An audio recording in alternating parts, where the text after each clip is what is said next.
श्रीमद् भगवद गीता अध्याय 7 में भगवान बहुत महत्वपूर्ण जानकारी अपने भक्तों को देते हैं।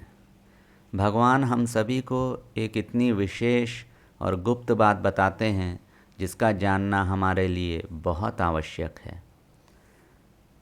अध्याय 7 में भगवान कहते हैं, चतुर्विधः भजन्ते माम जनाः सुकृतनः अर्जुन आर्त जिज्ञासु अर्थ अर्थी ज्ञानी च भरत ऋषभ। भगवान कहते हैं कि हे भरतश्रेष्ठ अर्जुन, 4 प्रकार के पुण्यात्मा मेरी सेवा करते हैं। आर्त, जिज्ञासु, अर्थार्थी और ज्ञानी। भगवान बता रहे हैं कि ये 4 प्रकार के ही पुण्यात्मा हैं जो भगवान को भजते हैं, अर्थात भगवान की सेवा करते हैं। आर्त उसे कहते हैं जो कि बहुत ही ज़्यादा संकटग्रस्त हो, दुखी हो, पीड़ित हो। जैसा कि उदाहरण के तौर पे संसार का कोई बहुत दुखी व्यक्ति है, जिसको शारीरिक कष्ट है, जिसको मानसिक कष्ट है, जिसे पारिवारिक कष्ट है, और इन कष्ट की दशाओं में वो बहुत ज़्यादा पीड़ा अनुभव करता है और इस दशा में वो परमात्मा को याद करता है, परमात्मा की सेवा करता है और परमात्मा से ये उम्मीद करता है कि परमात्मा उसे उसके कष्टों से मुक्त कर देंगे। ऐसे भक्त को भगवान ने आर्त कहा है, इसे भगवान ने पुण्यात्मा ही कहा है। उदाहरण स्वरूप महाभारत में रानी द्रौपदी का प्रसंग था।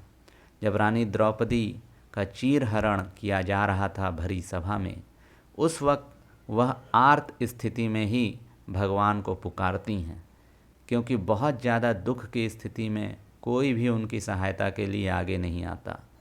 तब वो भगवान को पुकारती हैं और भगवान उनकी बहुत बड़ी सहायता करते हैं। भगवान ने दूसरे प्रकार के पुण्यात्मा के बारे में बताया है। भगवान बताते हैं कि जिज्ञासु भी वो पुण्यात्मा है जो कि भगवान की सेवा करता है।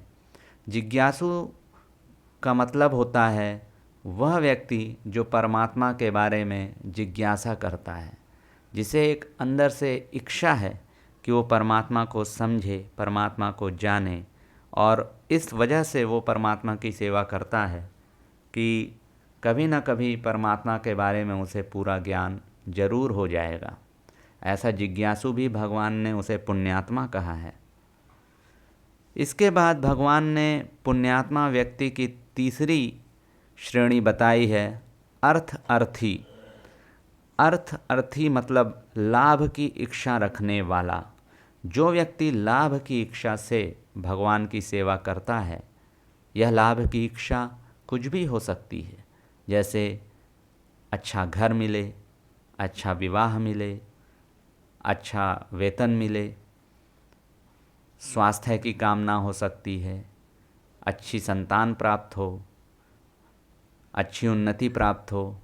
इस तरह की जो सांसारिक सफलताएं हैं, वो व्यक्ति जो पाना चाहता है, वो भी भगवान की सेवा अगर इस वजह से कर रहा है कि उसे इस तरह का लाभ प्राप्त हो, तो उसे भी भगवान ने पुण्यात्मा ही कहा है।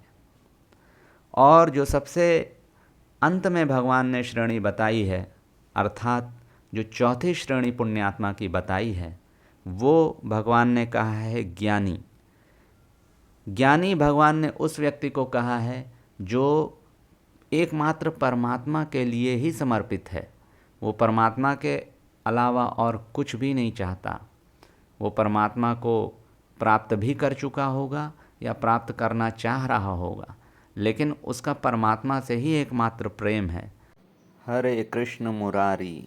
वो ना तो किसी दुख का इंतज़ार करता है परमात्मा को पुकारने के लिए, और ना ही वो किसी सांसारिक सफलता की कामना से परमात्मा को पुकारना चाहता है, बल्कि वह अंदर से ही परमात्मा से प्रेम करता है और इस वजह से वो परमात्मा की सेवा करता है।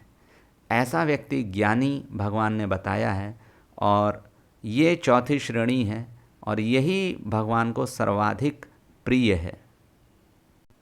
भगवान ने 4 प्रकार के पुण्यात्मा बता दिए, आर्त, जिज्ञासु, अर्थी और ज्ञानी। लेकिन इसके बाद अध्याय 7 में ही भगवान अगले श्लोक में यह बताते हैं कि ये चारों ही पुण्यात्मा हैं, ये चारों ही भले व्यक्ति हैं, लेकिन इन चारों में भी जो ज्ञानी भक्त है वो भगवान का सर्वाधिक प्रिय है। इसलिए भगवान ये कहना चाह रहे हैं कि मनुष्य को ज्ञानी भक्त बनने का प्रयास करना चाहिए, क्योंकि भगवान का अत्यधिक प्रिय ज्ञानी भक्त ही है। भगवान कहते हैं, तेषां ज्ञानी नित्ययुक्तः एक भक्ति विशिष्यते, प्रिय ही ज्ञानिनः अत्यर्थम अहम स च मम प्रियः। अर्थात इन चारों में भी जो परम ज्ञानी और शुद्ध भक्ति में लगा रहता है वह सर्वश्रेष्ठ है। क्यों? क्योंकि मैं उसे अत्यंत प्रिय हूँ और वह भी मुझे अत्यंत प्रिय है। इस तरह से भगवान बता रहे हैं कि वैसे तो 4 प्रकार के पुण्यात्मा हैं, चारों ही भले हैं, लेकिन इन चारों में भी जो भगवान की ही एकमात्र भक्ति में लगा है, जिसकी केवल एकमात्र चाहत भगवान है, वो ज्ञानी भक्त भगवान को सर्वाधिक प्रिय है। इस तरह से गीता अध्याय 7 में भगवान हमें अति उत्तम जानकारी देते हैं। इस जानकारी का प्रयोग करके अपने जीवन में अपनाकर हम भी परम कल्याण की प्राप्ति कर सकते हैं। वह परम कल्याण जो हमें परमात्मा देना चाहते हैं और जिस तरफ गीता का महान ज्ञान हमें ले जाना चाहता है,